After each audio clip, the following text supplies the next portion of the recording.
ጊዜ ከ10 ምናምን ዓመት በፊት አንዋር መስጊድ ላይ ያው ሲነገር የሰማሁትን ነው። ሐጂ አህመድ ረሂመሁላህ ተፍሲር ያስተምሩ በነበረ ጊዜ ይህንን አየት ሲያብራሩ አንድ ሽማግሌ ሰውዬ ጠየቃቸው።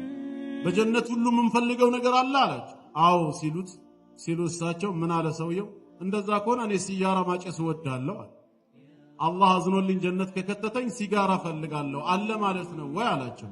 አዎ ሁሉም የምትፈልጉት አይደል የተባለው፣ ሲጋራም በጀነት ውስጥ አለ፣ እውነትህን ነው። ነገር ግን የምትለኩሰው ጀሃነም ወርደህ ነው አሉት።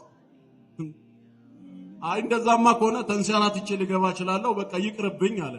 በቃ እንግዲያው ሲጋራውም የለም ማለት ነው። ጀነት ውስጥ ለጤና የሚጠቅም እንጂ የሚጎዳ ነገር የለም ማለት ምን ማለት ነው? ለሰው ልጅ ጠቃሚ የሆነ ሰው የሚመኘው መልካም ነገር ሁሉ በተሟላ መልኩ ጀነት ውስጥ አለ። ዝግጅቱ የአላህ ነው፣ የኛ አይደለም።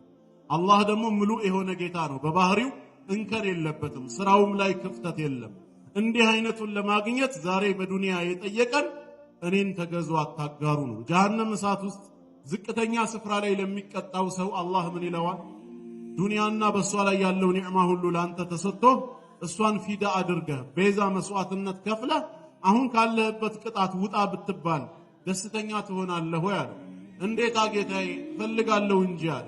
ታዲያ እኔ እኮ ዱንያ ላይ ያለህ ካንተ የፈለኩት ዛሬ መስዋዕት አድርገህ ለመክፈል ከምታስበው እጅግ ያነሰ ነው። እሱም ምንድነው? ላ ቱሽሪክ ቢ ሸይአ፣ በእኔ አምልኮ ላይ ምንም አታጋራ፣ እኔን ብቻ ተገዛኝ ነበር ያልኩ። ፈአበይተ ኢለ ሽርክን እንጂ እምቢ ያልክ ይለዋል። የዛ ሰው ዕጣ ፈንታ እኛ ጋር እንዳይደርስ ዛሬም በእስልምናችን ጽናት ያስፈልገናል። ረሱል ዓለይሂ ሰላቱ ወሰላም ላ ቱሽሪክ ቢላሂ ወኢን ዑዚብተ ወሑሪቅት፣ የትኛውም አይነት ቅጣት ቢደርስብህ፣ የትኛውም አይነት ቃጠሎ ቢያገኝህ በአላህ ላይ ለማጋራት ግን ፍቃደኛ አትሁን። ለምን? ያለችን አንድ ነፍስ ነች፣ በሞት እንገላገለዋለን ለዲናችን ክብር ብለን። የአኺራውን የጀሃነም እሳት ግን በምንድን ነው የምንገላገለው? ማንስ ሊያወጣን የሚችል ዘመድ ይኖረናል? ወማ ሊዛሊሚነ ሚን አንሳር፣ ከእሳት የሚታደግ ለዛሊሞች ለበደለኞች ረዳት ዘመድ የላቸውም። ያ ከሆነ ከአኺራው የዱንያው ይቀላልና ሐታ ፈተናው ከመጣብን እንኳን አላህ ጽናቱን እንዲሰጠን መጣር አለብን። ዛሬ በፍቅር ሰበብ ወንድና ሴት በሐራም መንገድ ጓደኝነት ይጀምራሉ። በተለይ ካፊሩ ላንቺ ብዬ ልስለምልሽ ይልና ያታላታል። ለምን?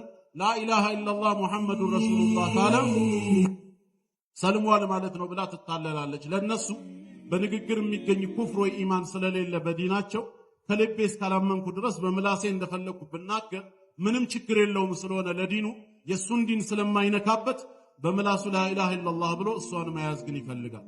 ከዛ